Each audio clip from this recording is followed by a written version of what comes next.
Banderas, Presente. banderas. Presente. Ok. Sí, presente. Calderón, ya, perfecto. Calderón. Calderón, presente. Ok. Calderón presente. Cano está. Presente. Aquí. Ok. Castro, Yesenia. Sí, ya estamos. Presente. Yesenia Castro. Perfecto. Presente. Ok. Catuto. Presente. ¿Se me escucha? Presente, Catuto, sí, perfecto. Chávez. Presente. Chávez presente. Chávez Morocho. Chávez Presente. Morocho. ¿Y Chávez Ajá. Maridueña? También. Presente. Ok. Perfecto. Ya te vi. Chiriboga, Celso. Ya, yo te vi hace rato, Celso. Ya te puse presente. Chévere. Cueva, Jocelyn. Presente, Sí, está. Chiriboga. Presente. Listo, Chiriboga. Cueva presente. García. García, no, ok. Gonzabay. ¿No? González Ginger. Presente. Guerra Christopher. Guisado Kenia. Hernández Cintia. Presente. Hernández. Sí. Presente. ¿Sí le puso, doctora? Guisado, perfecto. Hernández también. Ya. Ya. Y Ya. Chuchala, pues, Gracias. te vi. Chala, perfecto. Y Presente. Chuchala te vi aquí, ok. Presente. López Anthony, perfecto. También te vi ya López. Presente. López César, ok, listo, ya te vi. Presente. Los vi a los dos López, ya los vi. Martínez Liliana. Narváez Cristian. Presente. ¿Quién me dijo ahorita presente? Liliana. Sí, Martínez Liliana. Ok. Narváez Cristian. Presente. Núñez. Narváez Cristian, ok. Núñez. Presente. Presente. Ok. Ortega Maoli. Presente. Ortega Giovanna. Presente.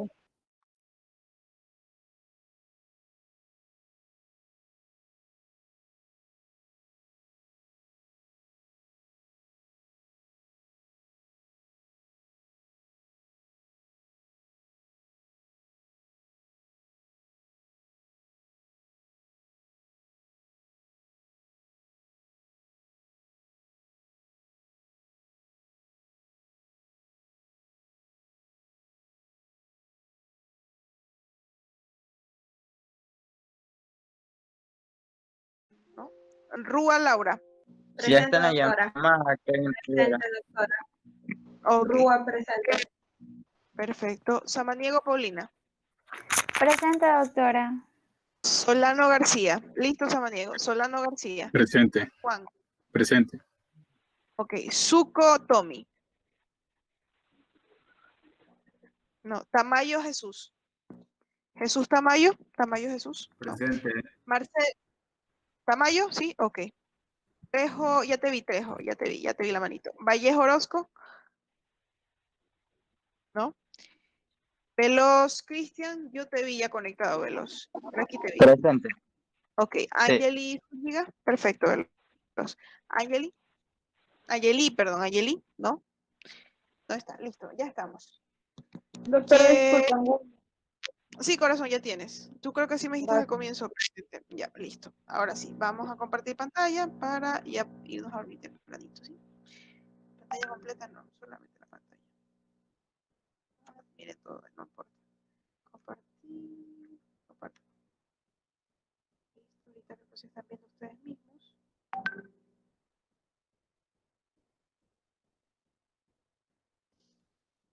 Ok, chicos, hoy vamos a ver, empezamos con la parte de electrolitos. La clase de hoy. ¿Quién me está escribiendo? Sí, Rivera, sí te escuché.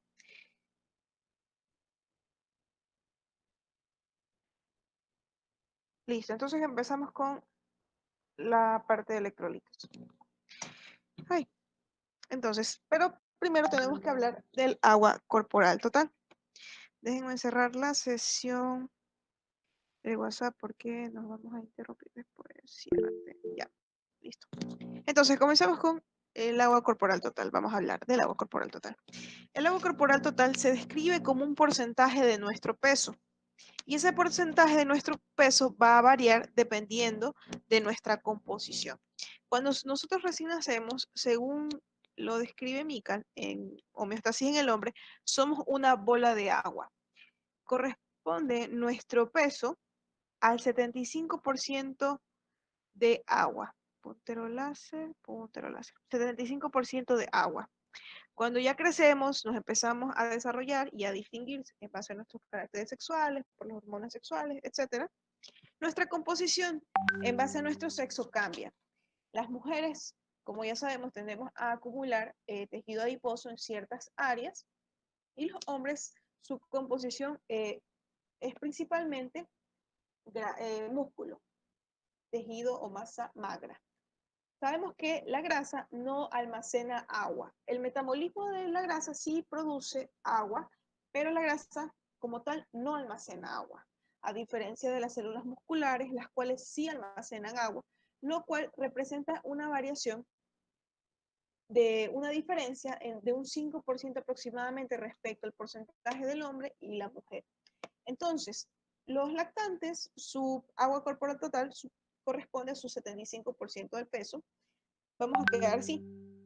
En los hombres, el agua corporal total va a equivaler al 60%, vamos a quedar con ese número, y en las mujeres va a equivaler al 55%. En eso vamos a quedar, ¿sí? 75 lactantes, 60% del peso en hombres, y en las mujeres 55%. ¿Ya? Cuando nosotros envejecemos, nuestro tejido muscular empieza a disminuir o a perderse y va siendo reemplazado por tejido muscular. Por lo cual, cuando somos viejitos, nuestro porcentaje de agua corporal total también va a variar, siendo entonces los ancianos varones 55% y en las mujeres 50%, ¿sí? Entonces vamos a ir reduciendo. Listo.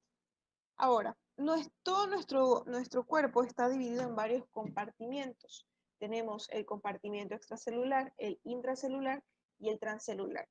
Sabemos que el compartimento extracelular se refiere a lo que está por fuera de la membrana plasmática y corresponde al plasma sanguíneo y al intersticio que baña las células. El transcelular, por otro lado, son líquidos que se encuentran en ciertos compartimentos, como por ejemplo el líquido cefalorraquídeo, el líquido pleural, el líquido del pericardio, etc. ¿Sí? Pero igual corresponden a un porcentaje de líquido. ¿Ya? Ahora, entonces respecto a esto de nuestro contenido total de agua, si hablamos de un varón, un 60%, el líquido extracelular corresponderá al 35%, que es poquísimo, comparado con el líquido intracelular, que es el 65%. El líquido plasmático e intersticial, el plasmático equivaldría al espacio vascular, 77%, que es muy poco comparado con el 28% del intersticio que baña las células. Intracelular, 65%. Entonces, nuestra mayor cantidad de agua se encuentra dentro de nuestras células. No en el vascular, no, dentro de las células. ¿Ok? Esto refiere lo mismo. Los espacios y los porcentajes, ¿sí? Tenemos, si un hombre del 100%, un hombre, su agua corporal total corresponderá al 60%, el resto de su cuerpo, que sería la parte sólida, 40%. A su vez, la parte intracelular corresponderá a 2/3, ¿sí? Tenemos todo dentro de nuestra célula. Y el intersticial será el 80% del extracelular, o sea, todo lo que representa la célula en agua es en mayor proporción. Yo no sé si con ustedes el doctor, yo creo que este ciclo al menos no lo ha dicho, que la vida es agua y sal. ¿Ustedes lo han escuchado decir eso? ¿En las clases? Sí, no. Al doctor no, pero sí he escuchado en otra parte. Sí, ya. No, al doctor no lo han escuchado. No, bueno, él se pasaba al menos cuando Yo era alumna de él, pasaba diciendo que la vida era agua y sal, la vida es agua y sal, la vida es agua y sal. Bueno, más adelante vamos a ver que sí, parece que sí, podemos resumir la vida en agua y sal.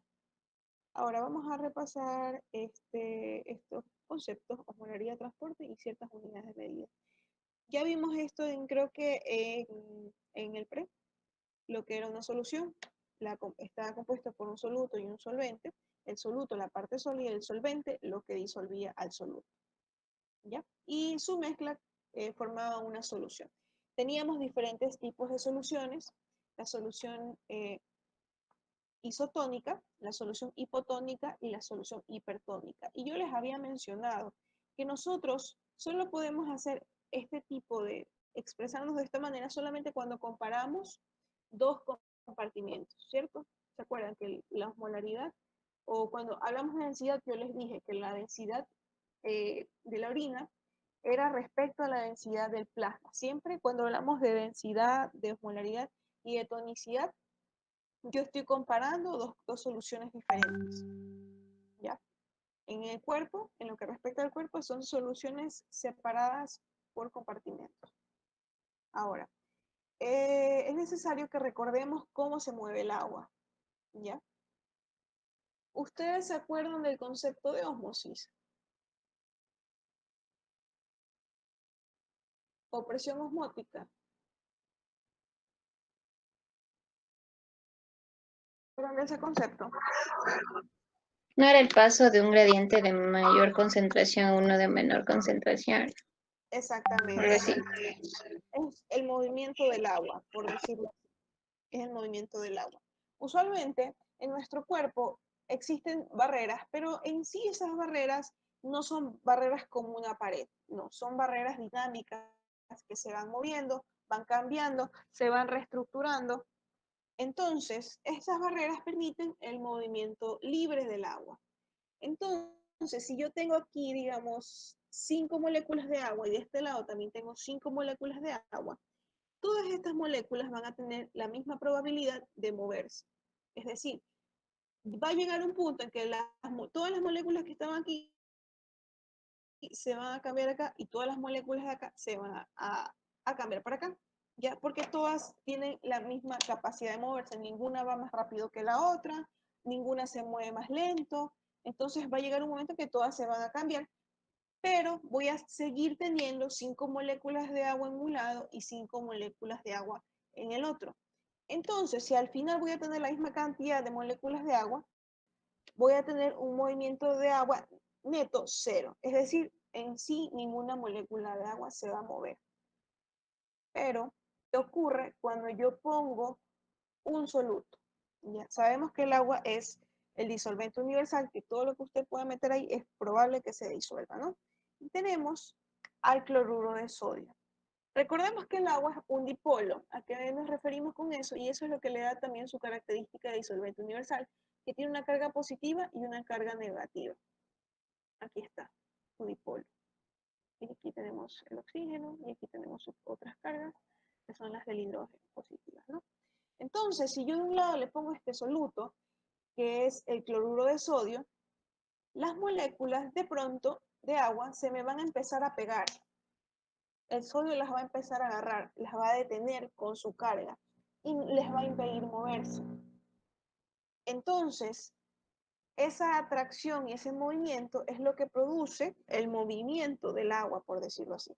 Como ya todas mis moléculas no se mueven con la misma capacidad, porque algunas son retenidas por el sodio, yo no voy a tener ya las 5 moléculas de un lado y las otras 5 moléculas del otro, no. Entonces, esa retención que tiene el sodio y el cloro por el agua es lo que produce el movimiento neto, es decir, ósmosis. Yo en sí ya voy a tener un movimiento de agua, ¿sí? Bueno, esta explicación toda larga es para explicarles lo de asa de Henry.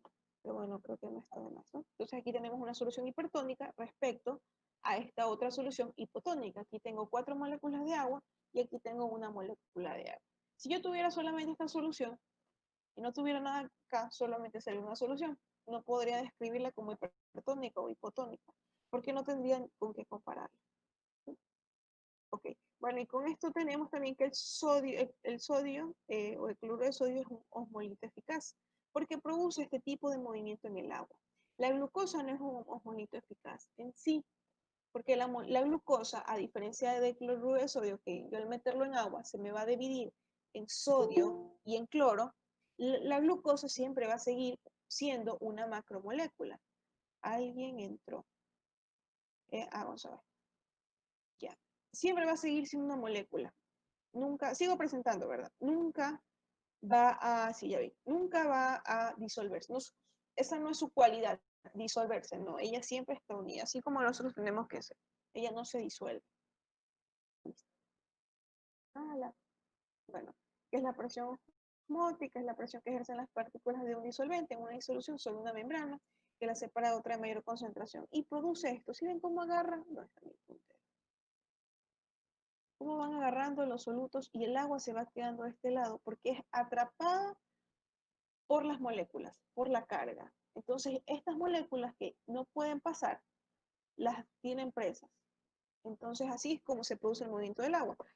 Como, o en sencillas palabras, la molécula de sodio agarra el agua y no lo deja regresar, no la deja moverse. Y se queda ahí. Y entonces así se va produciendo el movimiento del agua. Las moléculas, digamos que el cloruro de sodio estaba en el compartimento B. No, aquí en este caso está en el compartimento A. De pronto las moléculas de agua están aquí libres en el compartimento B, pero como ya les dije que todo es dinámico, ya se empiezan a mover y mientras van moviéndose, porque ellas como pueden pasar por esta barrera, se van quedando presas. Y así es como se va moviendo el agua. Se van quedando presas porque el sodio no las deja regresar. Aquí está, Grace. No sé, no me suena. Bueno. Listo. Entonces vamos ahora a este otro concepto que siempre he dicho, osmolaridad y osmolaridad. Diferencia entre estas, la única es la unidad de medida. ¿Ya? ¿Dónde está? Que una es por litro de solución y la otra es por kilo de agua, pero las dos representan lo mismo, la capacidad de mover agua. ¿Sí? La osmolaridad solo representa eso, la capacidad de mover agua. Acuérdense que era muy diferente de la densidad, que no medía esa capacidad, lo que medía era el tamaño y el peso de las moléculas. Unidad de volumen, litro, unidad de masa, kilo. Ahora vamos a este otro concepto, que es un mol y que es un osmol. El mol siempre lo han descrito como un peso en gramos de una molécula de una sustancia. Ya, un amigo lo describía como una docena de pelotas. Si yo digo que tengo decir que yo tengo un mol de cloruro de sodio, era lo mismo de que, suponiendo que yo dijera, tengo una docena de pelotas de fútbol. A mí me encantaba ese ejemplo porque fue la única vez que yo entendí lo que era, a qué se refería eso de un mol. Si yo digo que tengo una docena de pelotas de fútbol, también puedo decir que tengo una docena de pelotas de básquet. También te puedo decir que tengo una docena de pelotas de tenis. Lo mismo pasa con el mol. Puedo decir que tengo un mol de cloruro de sodio, un mol de ácido carbónico, un mol de cualquier sustancia. A eso se refiere. Es un equivalente a decir docena, pero ese mol va a equivaler al peso en gramos, de esa molécula. Lo que pesa en gramos sodio y lo que pesa en gramos cloro. Las pelotas de básquet, las pelotas de tenis y las pelotas de fútbol no pesan lo mismo, pero si yo digo una docena, me estoy refiriendo a 12 de ellas, que sería un equivalente.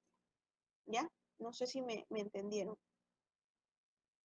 ¿Ya? Bueno, en sí el concepto de mol no lo vamos a utilizar tanto ya, pero siempre es necesario tenerlo claro. Un mol, una docena de pelotas de básquet. Puedo decir que también tengo un mol de ácido carbónico. Puedo decir también que tengo una docena de pelotas de tenis. Pero las pelotas de básquet y las pelotas de tenis no pesan lo mismo. Lo mismo que sería que el sodio y el cloro juntos no pesan lo mismo que el ácido carbónico, tienen diferentes pesos. Listo. Y ahora el osmol es el número de partículas con actividad osmótica en una solución de la concentración molar. El cloruro de sodio está formado por dos osmoles, porque tanto el sodio como el cloro pueden mover carga. El sodio tiene su carga positiva y el cloro tiene su carga negativa. Y como el agua es un dipolo, por las cargas lo van agarrando. ¿Sí? Puedo decir un mol de glucosa, pero mi mol de glucosa no tiene la misma cantidad de osmoles que el cloruro de sodio. ¿Por qué? Porque la glucosa no se divide, ¿ya? No tiene esa capacidad de disociarse en el agua. Ahora vamos a hablar de la equivalencia electroquímica. Esto es el primer capítulo de Murphy, ¿ya? La equivalencia electroquímica se resume en que nuestro cuerpo está en electroneutralidad, que tenemos la misma cantidad de cationes y la misma cantidad de aniones. Y por eso nosotros vamos a medir los cationes y los aniones en mil equivalentes. Por eso es que si usted recuerda, en las medidas de laboratorio expresamos el sodio sérico, el sodio plasmático de un paciente en mil equivalentes litro. El cloro en 1000 equivalentes litro, ¿ya? Por litro de agua corporal total, ¿ya? Y aquí tenemos esto, aquí ya tenemos los pesos, tenemos el peso del sodio que es de 22.98 gramos, el peso del cloro que es 35.45 gramos y la molécula de cloruro de sodio, su peso en gramos es de 58.5 gramos. Y la molécula en sí equivale a un mol de cloruro de sodio, ¿ya? Acordémonos de esto, el peso del cloruro de sodio es 58.5 gramos. Ahora vamos a ver para qué nos sirve esto, ¿no? Entonces, un mil equivalente de sodio y un mil equivalente de cloro es igual a electroneutralidad, a diferencia del con el calcio, que tendría que tener, si tengo el calcio, la equivalencia es de 2, tengo que tener 2 moléculas de cloro para la electroneutralidad. El valor normal de la osmolaridad, 280 milosmoles a 290 milosmoles. Algunos libros dicen 285, algunos dicen 295, pero estamos en el rango 280 a 295. ¿Ya? Entonces, ¿qué me está midiendo la osmolaridad, chicos? Mi osmolaridad en sangre, ¿qué me está midiendo?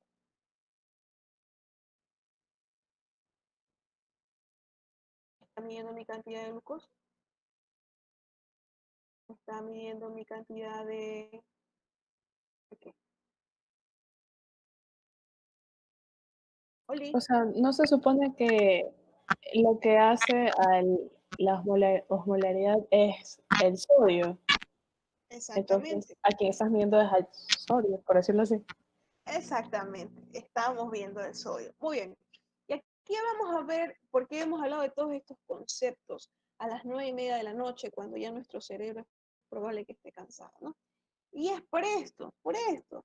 Nosotros decimos que el cloruro de sodio al 0.9% es una solución isotónica. Y si yo digo que el cloruro de sodio es una solución isotónica, estoy diciendo que tiene la misma cantidad de qué respecto a qué. Tiene la misma osmolaridad sanguínea. Exactamente, exactamente. Bravo.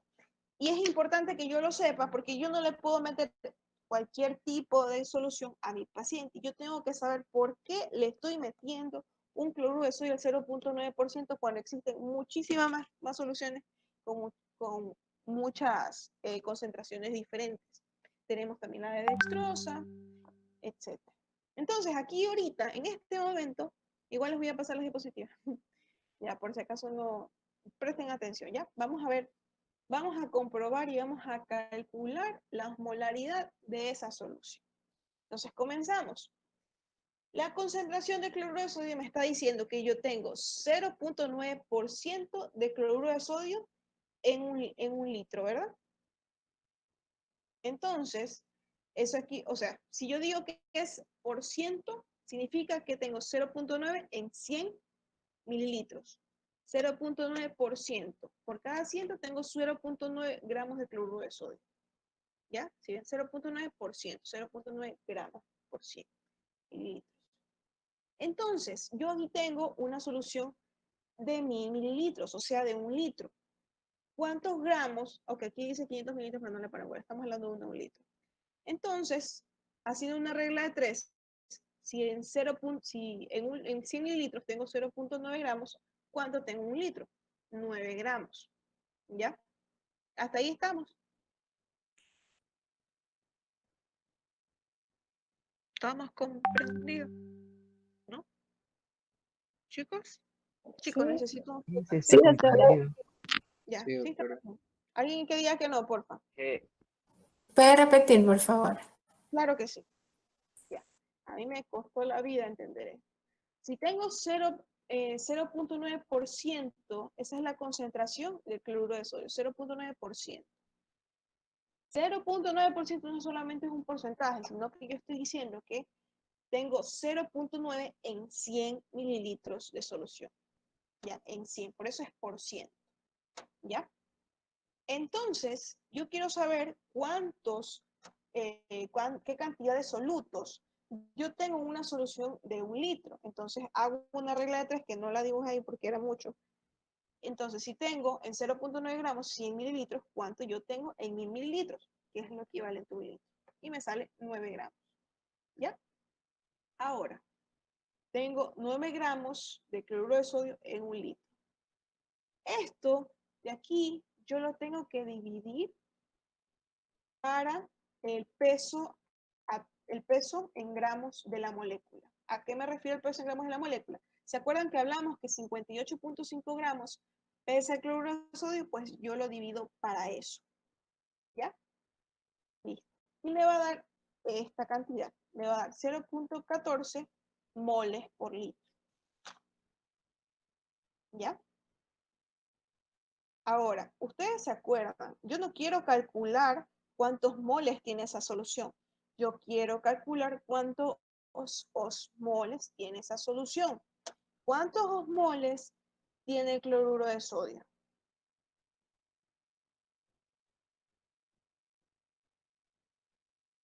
¿Cuántos osmoles tiene el cloruro de sodio? 0.9. Tiene 2 osmoles de cloruro de sodio. ¿Te acuerdas que el cloruro de sodio se divide en cloro y en sodio porque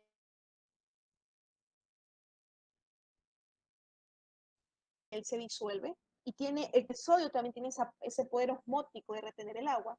Entonces, por eso el cloruro de sodio tiene 2 osmoles. ¿Estamos bien? Sí, ya entendí. Okay, perfecto. Entonces, lo multiplico por 2. Y el resultado ya no sería mol, sino serían osmoles sobre el litro. Porque todo lo estoy haciendo en una solución de litro. Ahora, nosotros cuando hablamos de osmolaridad, no hablamos en osmoles litro. Nosotros hablamos de miliosmoles sobre litro. Entonces lo multiplico por 1000. Y me dice que esta sustancia, esta solución, tiene una osmolaridad de 380 miliosmoles sobre litro. ¿Ya? Ahora, ¿es hipertónica, isotónica? Aquí diríamos que es una mentira. Pues no, no es una mentira. Nos falta corregir la osmolaridad. ¿Por qué? Porque yo les dije que todo es dinámico. Es decir, el cloruro de sodio no está unido siempre, ni está separado siempre. Como son dinámicos, se están pegando y despegando entre ellos y con las moléculas de agua. Entonces, si se pegan entre ellos, no van a tener un poder osmótico, pero se van a volver a despegar y otra vez se van a unir al agua y tendrán su poder osmótico. Entonces, se crea esta constante de corrección, ¿ya? Para corregir ese movimiento, para hacerlo más exacto, y me da este resultado.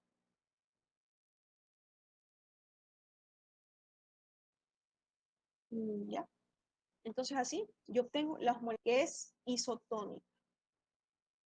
¿Ya? Y ustedes pueden hacer esto con cualquier solución, siempre y cuando conozcan el peso atómico de la molécula. Si yo lo hago con la glucosa, tengo que conocer el peso en gramos de la glucosa. En este caso, lo que me salga aquí no lo voy a multiplicar por 2 ni por 3. Claro, ya sabemos que la glucosa es carbono, hidrógeno y oxígeno, pero no lo voy a multiplicar porque la glucosa no se disocia. Y van a calcular la osmolaridad de la glucosa. Ya, ese va a ser su deber. les voy a pasar las diapos y ustedes van a calcular la osmolaridad de varias sustancias. ¿Ya? Listo. Entonces, ya saben por qué la solución de cloruro de sodio al 0.9% es isotónica. ¿Ya? Doctor, una pregunta. Pregunten. Para corregir siempre de miliosmol, tenemos que multiplicar por 0,93. Exactamente. Sí. Ok, gracias. Gracias. Listo. Entonces, eso hemos aprendido en la noche. ¿Ya?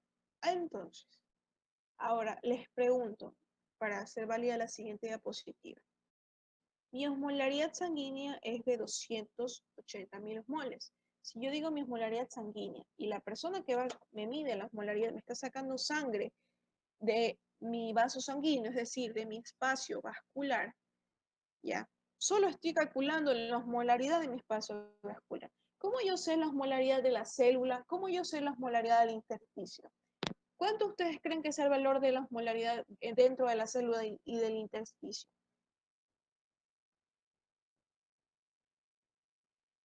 ¿Alguien sabe cuál es la osmolaridad intracelular?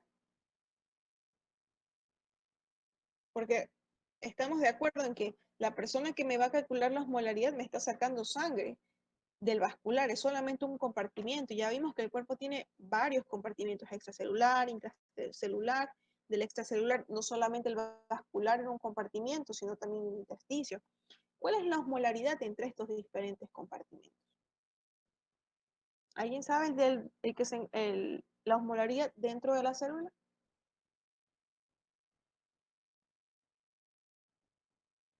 ¿No?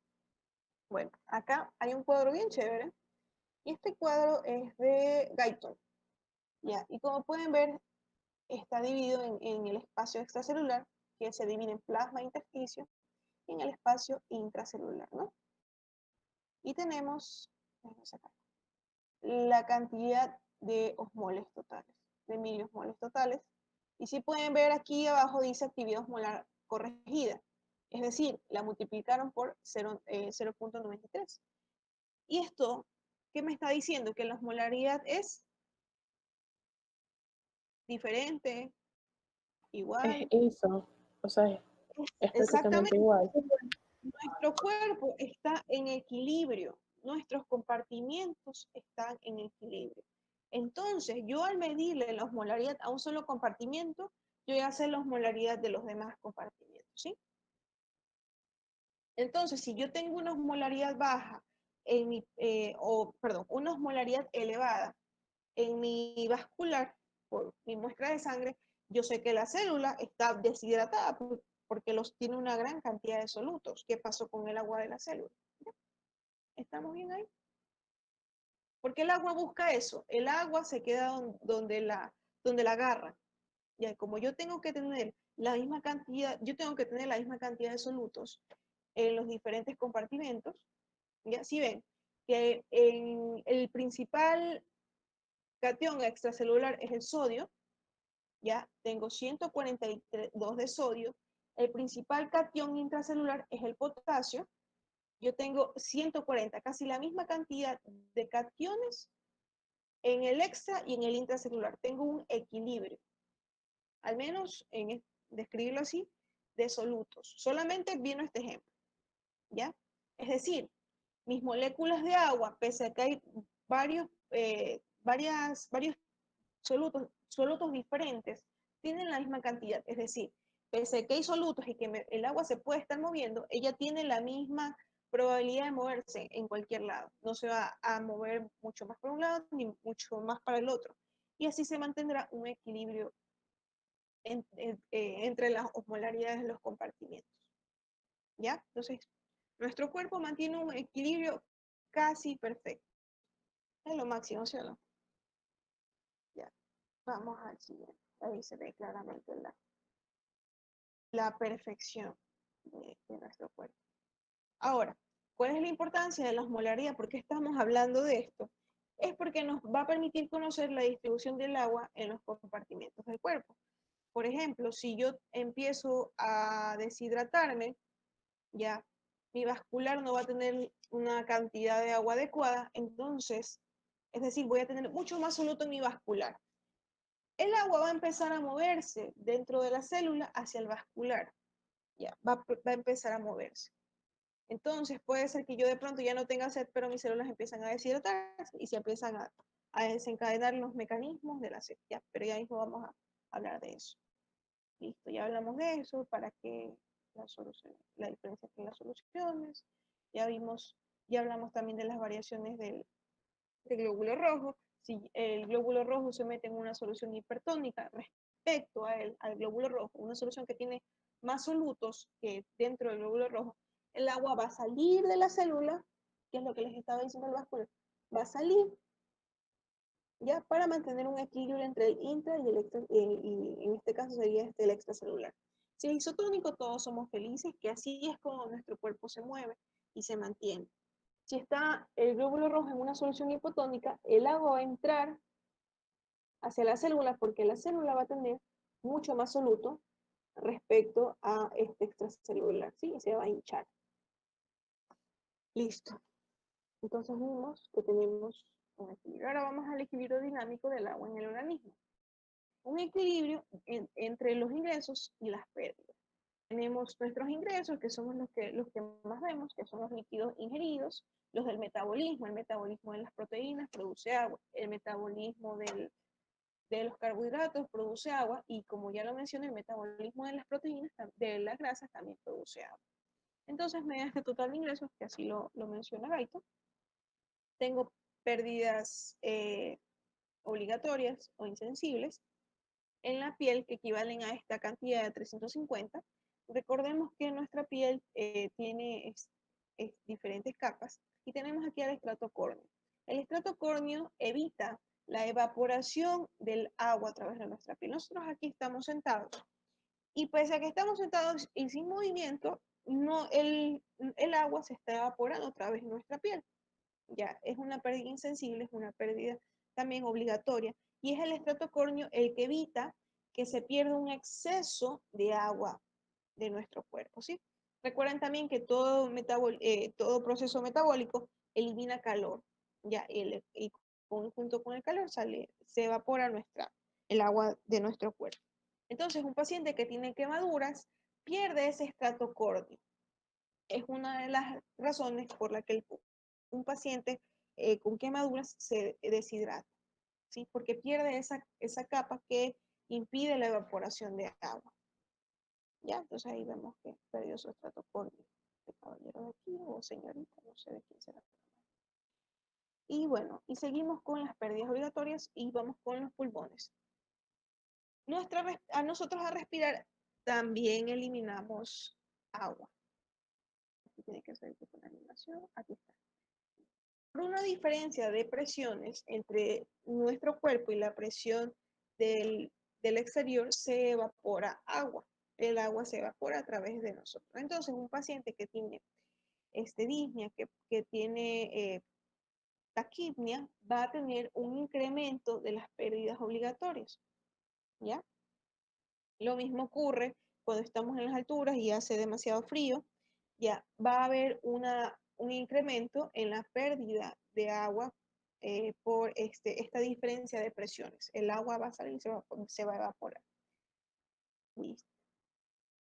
Ya, bueno, y el sudor, que es algo que vemos, sabemos que con las heces también perdemos agua, bueno, y la orina. Ya, y aquí tenemos un equilibrio entre los ingresos y las pérdidas. Listo.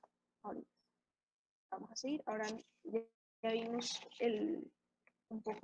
hablamos un poco de agua. Ahora vamos a hablar del balance hidroelectrolítico. Y vamos a primero repasar qué es un... Ay, no, se me arruinó el meme. Esperen, chicos.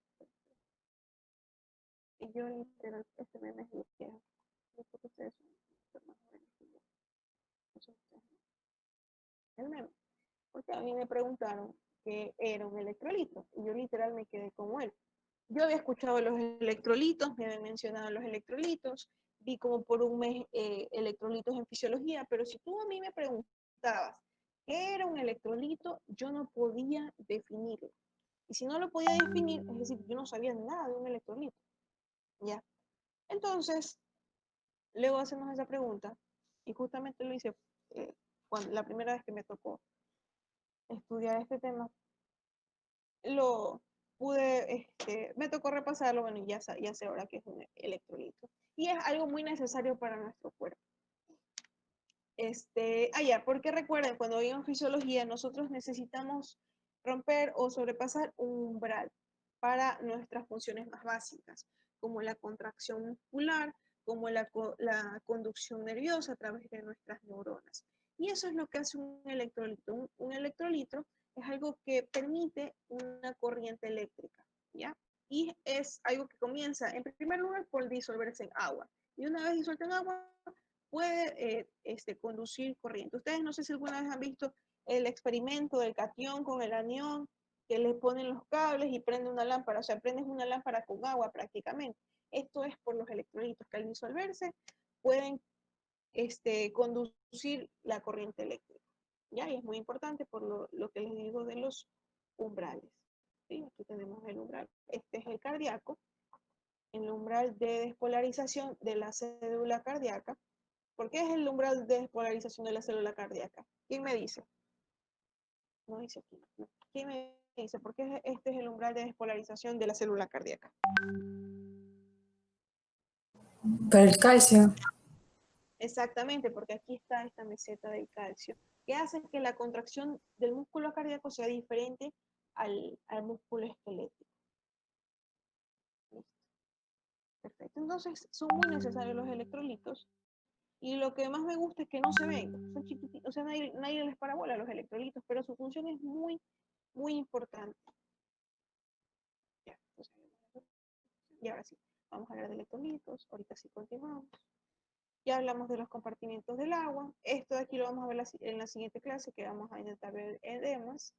Bueno, entonces tenemos estas cosas que pueden ser para llevar a casa. La distribución del agua entre los compartimientos está determinada por fuerzas osmóticas.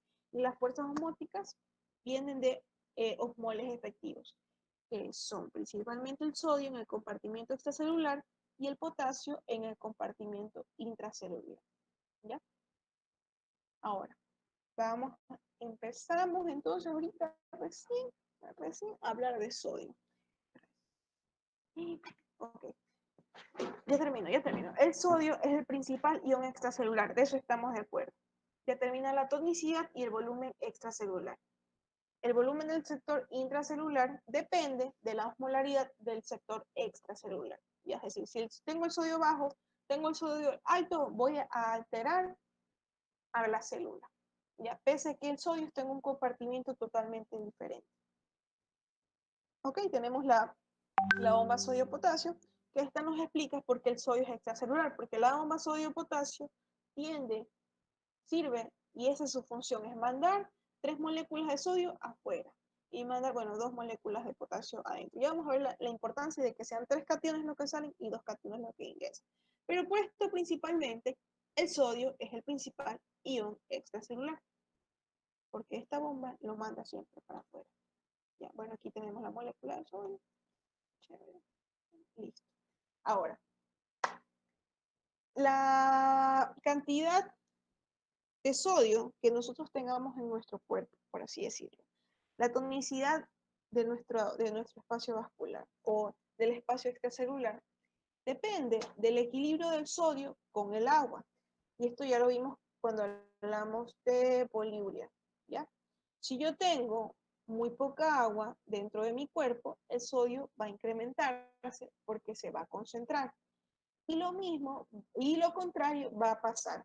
Si yo tengo mucha agua, el sodio en mi sodio sérico va a tender a disminuir porque este sodio se va a diluir. Ya, esto que nos quede claro. Si pierdo agua, el sodio se concentra y aumenta. Si tengo en cambio mucha agua dentro de mí, el sodio se va a diluir. ¿Ya? Y en sí esto es el balance hidrosalino. ¿Ya? Doctora, y puede pasar al revés. ¿Cómo? Que, o sea, el agua haya, o sea, el agua está bien, pero ¿Soy comentado? ajá, o disminuida. No, usualmente es el agua el problema. Ah, ya. Ya vamos a ver por qué. Ok, Usualmente el agua es el problema. Ah, ya, mira, aquí tenemos estos tres conceptos muy importantes. Deshidratación, solamente pérdida de agua, neta. Hipovolemia, pérdidas de sal, agua y otros solutos. Y tenemos este concepto que a mí me parece maravilloso porque explica muchas cosas que si no lo entendiéramos, o sea, no tuviéramos la descripción de ese concepto, nos parecería demasiado ilógico. ¿Cómo es el volumen circulante eficaz? ¿Por qué volumen circulante? Porque obviamente circula, me estoy refiriendo a sangre que circula. Pero ¿por qué se llama eficaz? Porque es sangre arterial. Y recordemos que la sangre arterial, su principal característica es que lleva oxígeno que va a perfundir los tejidos. Y recordemos que nuestros tejidos funcionan con oxígeno principalmente. ¿Ya? Por eso se llama volumen circulante, porque circula eficaz. Estoy hablando netamente de la sangre que circula por las arterias, porque esta va a perfundir los tejidos. ¿Por qué se describe este concepto? Y aquí miren, dice activando los receptores. Porque la cámara no la tengo activada, ¿verdad? Así que me muevo. No, no la tengo. Ya. Porque, sáquese de aquí. Ahí fue. Ya. Porque el principal ejemplo, en una insuficiencia cardíaca, un paciente, obviamente su corazón insuficiente, va a tener un gasto cardíaco, es decir, una salida de sangre muy pobre, ¿ya?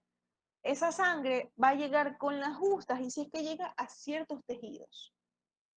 Entonces, al no llegar una cantidad suficiente de sangre hacia los otros tejidos, ciertos puntos de mi cuerpo que sirven para detectar, para estar de sapo, para percibir si hay algún cambio o mi cuerpo está de alguna forma en peligro, empiezan a activarse y decir, no me está llegando suficiente sangre. Entonces se activan, es decir, en este caso estamos hablando de los vasoreceptores, y ya vamos a ver que hay muchísimos más receptores que se encargan de percibir estos cambios, y me empiezan a activar mi sistema renina-angiotensina-aldosterona. Pero la pregunta es, ¿por qué? Si mi cuerpo está normovolémico, ¿por qué? Yo tengo una buena cantidad de sangre circulando a través de mi cuerpo, no he perdido sangre. El problema es que pese a que yo tengo la cantidad normal de sangre, esa sangre que tiene que ejercer su función de perfundir no lo está haciendo. Es decir, pese a que yo estoy normovolémico, estoy normohidratado, mi volumen circulante eficaz está disminuido. Entonces, esto activa el sistema renina-angiotensina-aldosterona y por eso es muy importante es la descripción de este concepto. Porque la hipovolemia activa el sistema renina-angiotensina-aldosterona, la deshidratación, bueno, la ADH. Pero es el volumen circulante eficaz el que, o sea, si yo estoy normovolémico, si yo estoy normohidratado, ¿por qué se me está activando el sistema renina-angiotensina-aldosterona? Porque este de aquí es el que está afectado, el volumen circulante eficaz. ¿Entendimos la importancia de esto? Sí, doctora. Perfecto. Ya, siguiente. Alguien más diga que sí, por favor. Ya nos vamos a dormir, chicos. Ya nos vamos a dormir. Se los prometo. ¿Estamos bien? ¿Estamos bien? Sí. Sí, doctor. Sí, perfecto. Sí, doctor. Perfecto. Ok. Entonces, no, esperen, que esta diapositiva, espera. Déjenme antes de decir una más bonita. Listo, esta es más chévere. Hasta Walter White. Ya. Entonces, nosotros tenemos, como ya les dije, receptores. Y les dije que son bastantes y son diferentes. Porque eso es lo que yo necesito. Mi cuerpo siempre tiene que tener un receptor y este receptor va a llevar de forma diferente algo allá arriba a mi cerebro, a avisarle, para que tenga una respuesta que solucione el problema que yo le estoy reportando, ¿no? Entonces, tengo aquí estos receptores, estos receptores, poloreceptores, vasoreceptores, quimioreceptores y osmoreceptores. Ya les voy a decir dónde están cada uno. Los vasoreceptores, también llamados receptores de presión baja, se encuentran dentro de las aurículas y grandes venas. Los vasoreceptores ya los conocimos, se encuentran en el arco aórtico, en el seno carotidio y en un lugar más que ya hablamos la clase pasada. ¿Cuál me falta decir? ¿Dónde están los vasoreceptores? Me falta uno más. Vamos, dígame, chicos. La arteriola aferente. Exactamente, la arteriola aferente. Muy bien, los quimiorreceptores se encuentran en quimiorreceptores, estoy hablando de la mácula densa, ya que recepta el cloro, quimiorreceptores. Y osmoreceptores, que estos se encuentran en el hipotálamo, y ya vamos a hablar de ellos. Entonces, todos estos van y le reportan al hipotálamo alguna alteración que yo tenga respecto a mi volumen circular eficaz. A ver, quedó chiquita la diapositiva. No, este no va atrás. A ver.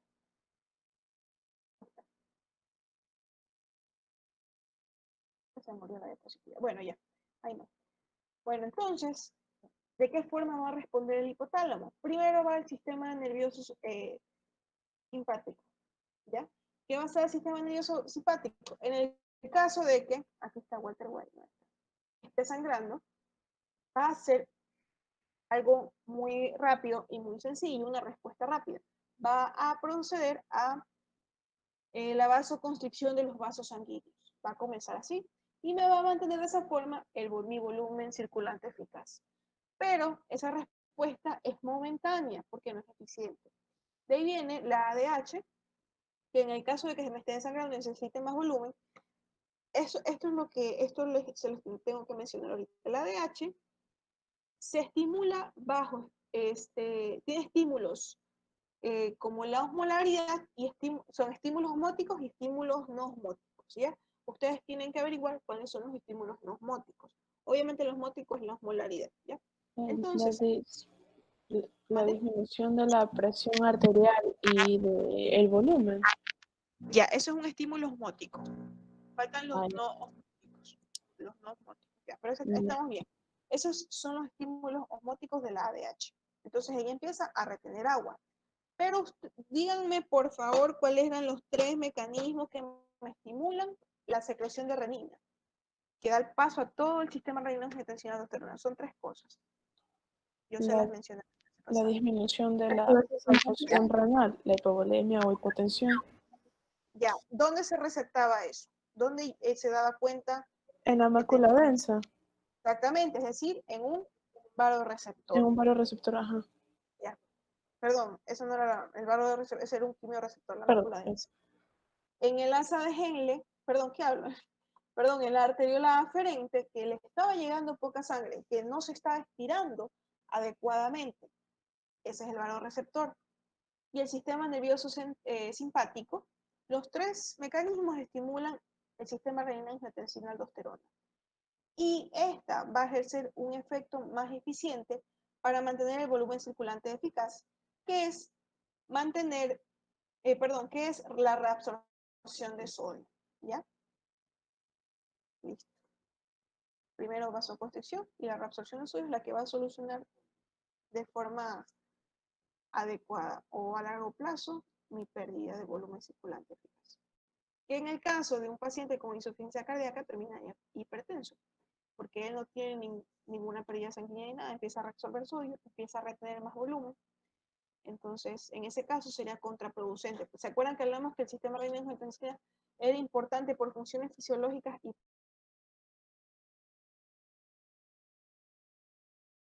por funciones fisiopatológicas? Esa es una. Ahora vamos a hablar del sodio y de cómo se mantiene la osmolaridad.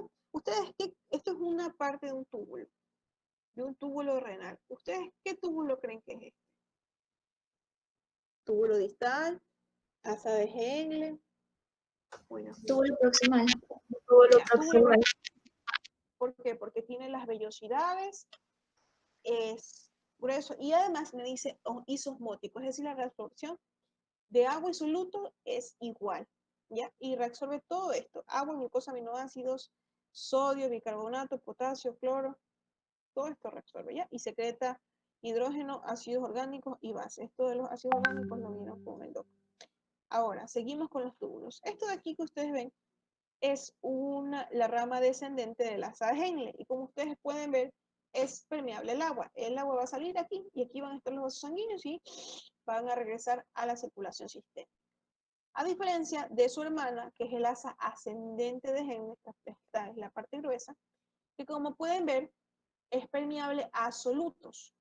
A solutos. Se lleva, aquí está el transportador sodio, potasio, 2 cloro. ¿Se acuerdan que por vía paracelular se llevaba el calcio y el magnesio? Y bueno, y también se secretaba hidrógeno. Y aquí, como solamente se va a llevar agua, van a quedar una gran cantidad de solutos que se van a poder reabsorber acá.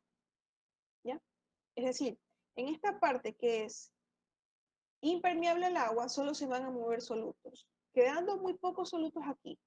Y como es impermeable al agua, también va a quedar solamente agua. Es decir, la poca cantidad de solutos que yo voy a tener aquí se van a diluir y voy a tener un líquido tubular hipoosmótico, que va a pasar al túbulo distal, en este caso, que va a seguir reabsorbiendo solutos, es decir, va a ser mucho más hiposmótico este líquido tubular, para así llegar a los túbulos, el túbulo conector, los túbulos colectores especialmente, los cuales sí son, ¿dónde está? No, por aquí no. Aquí está. Los cuales son permeables al agua solamente con la ADH. Sí, aquí está. Los cuales son permeables al agua con la ADH y donde se reabsorberá la última parte del agua, ¿ya? Y lo va a poder hacer porque esto va a ser a nivel de la médula, donde hay muchos solutos aquí afuera, y me va a ayudar. Yo le pongo aquí un canalcito y el agua se va a mover porque aquí yo tengo solutos y se va a ir, ¿ya? ¿Quieren ver esto de aquí ahorita o se quieren ir ya? Porque ya son las 10:30 y lo vemos en la siguiente clase, ¿ya? Igual ya vimos la parte fea de sodio. Hasta ahora sí entendieron, ¿verdad? Sí entendieron lo que vieron ahorita. Sí estamos bien. Sí. Sí, doctora. Sí. Doctora. No, Sí, no, doctora. ¿quieren ir a dormir ya? Yo creo que Sí. vayan. Les voy a dejar de deber lo de las soluciones, ¿ya? Lo del cálculo de la solución, Ya. ¿ya? Nos vemos el lunes. Doctor, ¿y la lección iría hasta lo que vimos ahora? Uy, me olvidé la lección. No, ya la lección, ¿les parece si queda para mañana todo el día? Desde las 7 de la mañana hasta las 12 de la noche. Sí, mejor. Sí, mejor. Sí, Está bien, doctora. Doctora, una pregunta. En el deber tenemos que poner las dosis, ¿verdad? Pero las dosis, ¿de dónde las sacamos? Porque Investigar en la sí, investiguenla. ya, Sáquenla de donde la sacaron. Y mañana queda la lección de 7 de la mañana hasta las 7 de la mañana del día siguiente. ¿Cuántas clases nos quedan antes de los exámenes? El 17 es la semana de exámenes. Entonces nos queda 15 días prácticamente, 2 clases. No, si el 17 ya es la semana, nos queda solamente. Ah, sí, la del 10 nomás, sí, perdón, la del 10. Entonces terminamos en el examen, vamos a solamente ver hasta sodio y diuréticos. Ustedes ya saben que tienen que leerse sus 6 capítulos de Burton Rose y bueno, y sus temas de práctica que irían examen de orina, irían diuréticos y también iría sodio, nada más. Serían solamente 3 temas, así que traten de sacar buena nota, ¿ya? Nada más. Doctora, una pregunta, disculpe. En el mecanismo de acción, en el trabajo, en el deber que mando, ¿se pone el lugar de acción o la redacción del mecanismo en sí? El lugar de acción. Si tienes cómo resumir, o sea, lo importante es que te quede para ti el resumen. Entonces colocamos el lugar de acción. Ajá. Sí, Ok, listo. Listo. Y sobre todo, lo que más me importa también es la función, el efecto en el riñón que tiene el diurético. Ya. Okay, gracias. Listo, chicos, hasta mañana, ¿ya? Hasta mañana. Doctorita. Hasta mañana, doctora, gracias. Hasta mañana, gracias. Gracias, hasta mañana. Gracias, doctora, hasta mañana. Ustedes, ¿quién me Dígame. Hola, Gonzalo. Buenas noches, disculpe doctor que lo moleste. Lo que pasa es que como estaba un poquito enfermo y delicado de salud en estas últimas semanas, y no me había fijado de lo que era equilibrio ácido-base, y no sé cómo puedo ahí resolver esa pregunta. No sé, no habría problema. Es un signo de pregunta en la plataforma. Sí. No, eso es un rebote. Esas preguntas son para ver su percepción, o sea, si ustedes entendieron la clase. En sí no es que pierden puntos o ganan puntos por responderla, sino es como un feedback para el profesor. Ujú. Ujú. Y así, o sea, Claro. si puedes, lee y lo respondes. Sí, es que como me sale ya